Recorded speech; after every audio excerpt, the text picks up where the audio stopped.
Um, do you think it is legal per the U.S. Constitution for someone like Ted that is running for President of the United States and qualifies and is legitimately running, even though, you know, some will argue or there are lower laws in place that say Ted cannot carry a concealed weapon and own and or can carry a concealed weapon? Do you think it's wrong for Ted to do this? Like maybe something strapped to the leg, like a 380, you know, one of the real small 380s with hollow point bullets, or in a pocket, or, you know, behind here in a belt for Ted's security? Do you think it's wrong? Do you think it violates the U.S. Constitution, really, considering what Ted is running for and also the security problems Ted is having?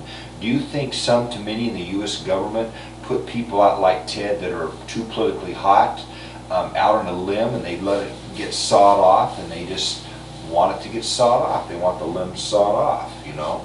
And for someone like Ted to be, you know, hit, murdered, hit, assassinated, abducted, and tortured or slowly tortured to death, or messed with for years and then tortured to death and then killed. You know what I'm saying?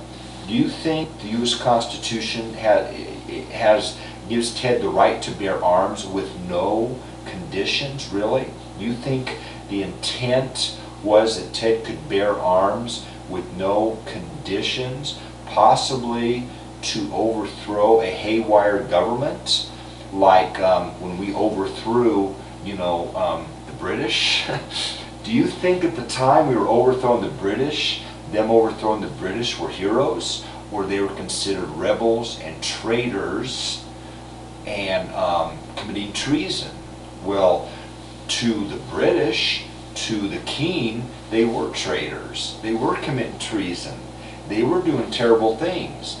But now to democracy and the U.S. government and the United States of America, they're enormously great patriots. Therefore, do you think Ted is a patriot or something opposite? Ted believes he's a patriot. Ted believes he's more patriotic than most in governments, for certain, the many politicians that are American mafia. Ted knows they're American mafia. Ted knows they're in bed with American mafia. It's not only about the Italian mafia or the Russian mafia, it's really about the American mafia, and no one wants to talk hardly about the American mafia. The American mafia does exist. Ted is not American mafia. Ted is not mafia. Ted is not in any shape or form mafia. Ted now knows what mafia is. Ted learned after trying to set up a few things and understanding more about mafia. Ted is not mafia.